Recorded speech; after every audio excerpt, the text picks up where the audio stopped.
Good evening, fellow Broadway fans. It's been a long time since I last did one of these as well as a cover, so I guess I shall give you an update on what's going on. So, as you all have heard, Cats the Jellicle Ball is closing August 8th. Now, I saw it last week and I loved it. It was a very interesting reimagining of an iconic musical from the 80s. The fact they dropped the whole Cats costume and all that and transformed it into a beautiful ballroom style was very impressive. I, of course, sat in all the way in the back in the mezzanine, and I had a very good view of the whole runway. It was incredible. Everybody in the cast, from the amazing power of Tony winner Andre DeShields to the incredible vocals of Chastity Moore. Everyone shined in that role, and I was very impressed. That being said, I guess it's time to tell you what's going on. So, after, of course, the sad demise of the announcement of Cats' closing August 8th, Andrew Leber, of course, broke the news saying that Broadway is in danger, of course, due to the high costs and everything. I guess I should give you all my honest opinion. It is true that Broadway has been struggling over the years when it comes to financial, costs and all that and everything. And most of the time, they rely on celebrity guests in a play to bring in the sales. Examples such as Keanu Reeves and Alex Winter of Bill and Ted in Waiting for Godot. There's also George Clooney, Good Night and Good Luck, etc. You get the idea.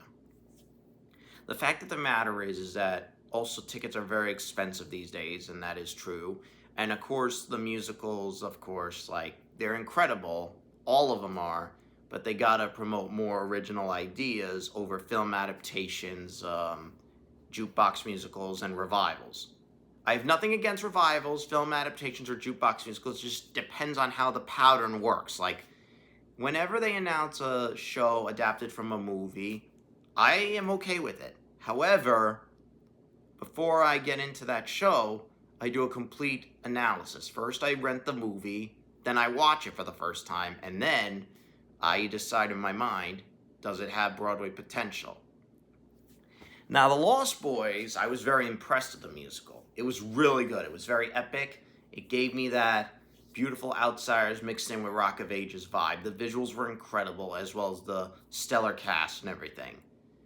Of course, after I saw the show, I then finally watched the long overdue 1987 original movie, Lost Boys, which starred, of course, 24's own Kiefer Sutherland as David. And he was incredible in that. When I looked at that film, I said, okay, I can see why that film had potential. The point I'm trying to make is this. If you're going to adapt a movie to Broadway, the first thing you need to do is watch the movie first. As you watch the movie, visualize basically the way of how it's done. Imagine it in musical form. Think of the scenes and, the iconic lines and all that. There was a reason Death Becomes Her was really good on Broadway. It's because it had a good comical chemistry between the two leads. And of course, the show got 10 nominations, even 10 Tony nominations, even though it didn't win Best Musical, it won the costume design, which was very impressive. The point is, films do work on Broadway, but the key is you have to look at the chemistry. You have to analyze the idea. First, watch the film, and before you decide on making it a musical, analyze in your mind and think of it as a musical and picture the whole show in your mind. Think of the scenes, think of the acting, think of the dialogue and everything. Think of all that. That is the key. And that is why, some films work, some films work, some don't. Peaches, apparently, it went through a lot of development, struggling, and all that, and unfortunately critics were hard on it, and that's why the show flopped on Broadway, which I can understand. I mean, I did finally see the movie after the show closed that day. I watched it. It was alright. It was a great film. Bette Midler was incredible, but when I saw it, I said, kind of had Broadway potential. Anyway, the key is that also prices are high, landlords are very strict on prices. I mean, I can understand that we all want to go to Broadway, and I totally respect that. I mean, believe me. But in my honest opinion, Broadway is never in danger. It just needs help, and basically they need to try to overhaul the idea of bringing films straight to the stage. The second order of business I want to talk about is revivals. Revivals are incredible. They're amazing. Reimagining them is a very interesting idea. However, here's what I think about revivals. When you're doing a revival of a musical, basically, you can do an iconic one, yes. You can do West Side Story all over again. You could do Fiddler on the Roof all over again. You can do Cats again, Sunset again. But the thing is, what I've witnessed, what I've actually noticed is that sometimes when a show doesn't do well on Broadway, like even though it doesn't win Best Musical and yet wins the book and the score, they actually turn out to be huge successes.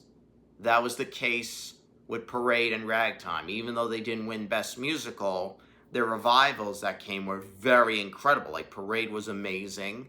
It had incredible directing by Michael Arden. And of course, Ragtime had incredible, supreme acting of Joshua Henry, Cassie Levy. And of course, amazing sound design by Kai Harada. But yeah, the point is, if you're going to put a revival on Broadway, you need to go to shows that are like, shows that didn't do well their first time. And sometimes, revivals can work. You just have to make sure, like, it has to be shows that got sort of Tony Love, but didn't run that long and didn't get huge success. Like Merrily Roll Along, another good example. It flopped on Broadway in its original outing in the 80s. And then thanks to the magic of Maria Friedman, with a fusion of Tony winner Jonathan Groff, Daniel Radcliffe, and Lindsay Mendez, the revival was a masterpiece at the Hudson Theater, sold out constantly every week. And then, of course, that entire production was immortalized in pro-shot form and everything. Revivals can work. You just have to make sure you could do the following. 1, find the stuff that made the revival huge. 2, maybe reimagine it or something like that. What I'm happy about is I'm glad Andrew Lloyd Webber's classic musicals that were very popular in the old days is being brought back in reimagined form. Like, before he did Cats, the Jellicle Ball, he also did Sunset Boulevard, which was really good. I loved it. Nicole Scherzinger was a hit. She was incredible. And of course, we have Evita coming, which is going to be incredible because Rachel Zelker is going to nail Eva Peron. Push comes to shove, revivals can work. You just got to make sure you do the research and just try to vision it in your own way, but keeping some of the classic stuff that people have come to know for years. In a way, revivals can work. You just have to do the research. As I said before, when it comes to film adaptations to musicals, films to musical adaptations, you just have to research the film first, analyze it, and see if it has musical potential. The final thing I'm about to mention to you is, of course, original storylines.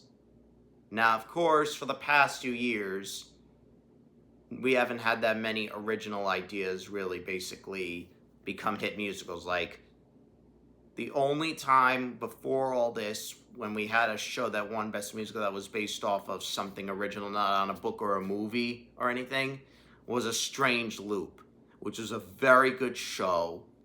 It was incredible. I saw it. It was really good. I sat all the way in front orchestra. That show was really good. And that was the last show that actually got Best Musical as an original idea, not based off of anything. The previous time this happened before was, of course, Maybe Happy Ending, which was also an original tale. That was a hit last year, and it was really good. And to this day, it's still one of the finest original ideas. And this recent past season, we had Two Strangers Carrot Cake Across New York, which I thought was going to take home at least one Tony for the book or score. I thought that was going to happen, but sadly, that didn't. So, I mean, I can understand, but I still respect that show. In conclusion, I'll say this to you all. You can definitely do all this. And in retrospect, Broadway does need help. But the thing is, you need to what producers need to do or mostly that, before they decide to invest in a show, make sure you pull the right buttons and you get the right people to work with and try to work together as a team. Like, try not to be too, whatever. But anyway, this is a serious video to all of you, and I understand you're all concerned about Broadway's survival. Broadway is not in danger. It just needs help. And we are doing our part by buying our tickets, to supporting the artists and the actors and the hard work they put in and all that. As I approach 100 shows, all I can say is that Broadway played a major role in my life, because if it weren't for Broadway, I would have been in a very bad state. I was in a bad state before I got into Broadway many years ago. Like, I was into sports because I wanted to improve my masculinity.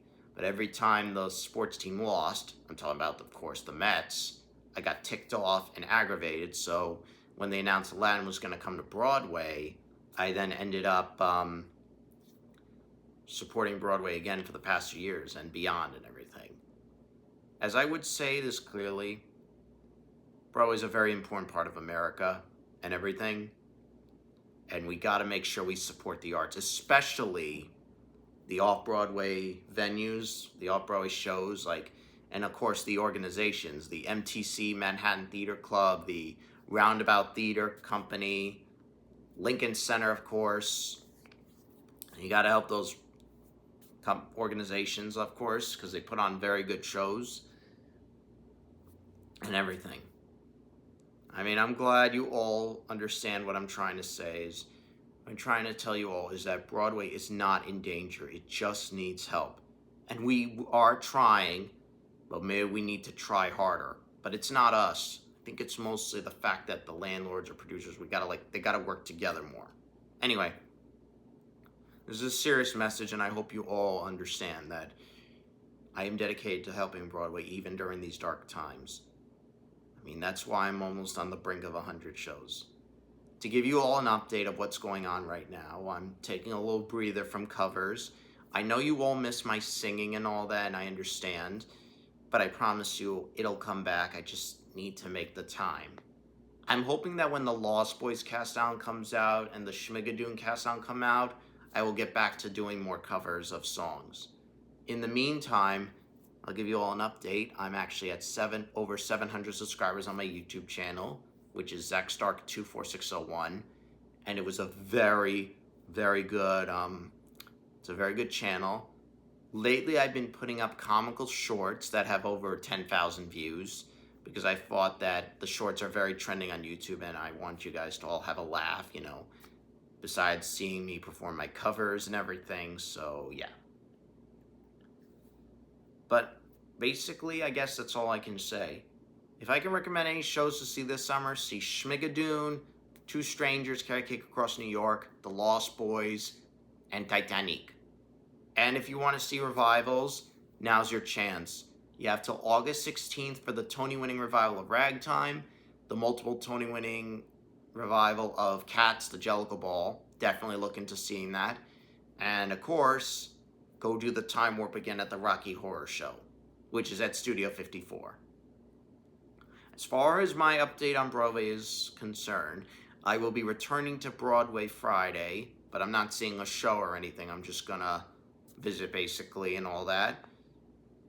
But I am gonna be attending my first ever Broadway in Bryant Park on August 8th. I mean, not August 8th, August 6th, because I'm supporting Schmigadoon that day. So, I'm supportive of all shows, but Schmigadoon's played a major role because it helped me during a dark time when Smash closed, as well as Boop and Some Like It Hot, so that's why I support Schmigadoon. But I also have respect for Lost Boys because it's a very impressive show. The visuals and the high-flying acrobatic stuff, the visuals are just incredible.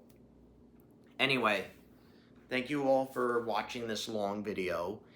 I know I'm not used to doing long videos, but I thought I'd give you all an update of what's going on, just so you understand.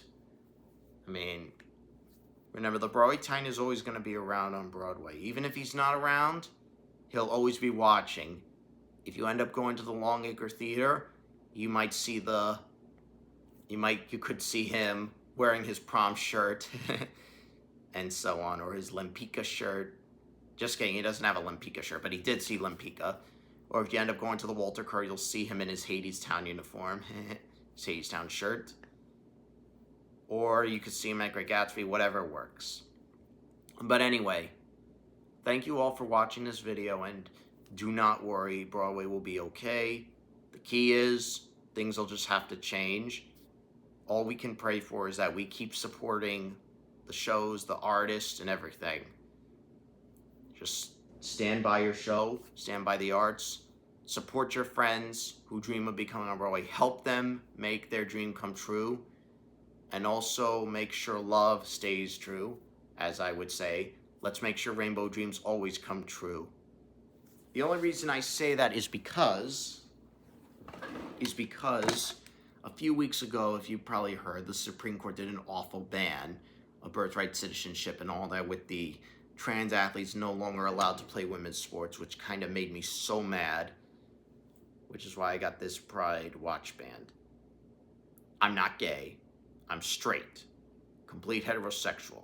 But the gay community has a strong ally in me. I'm a very strong supporter. You guys do whatever you want. Be who you want to be. As the great Billy Porter once said, just be who you want to be. Never let anyone tell you who you ought to be. Yeah, I miss that show too. I know.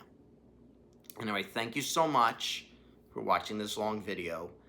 And don't forget to subscribe to my YouTube channel, and don't forget to support the arts. See all the shows I mentioned, and I promise you Broadway will be under control. Thank you all, and have a good evening.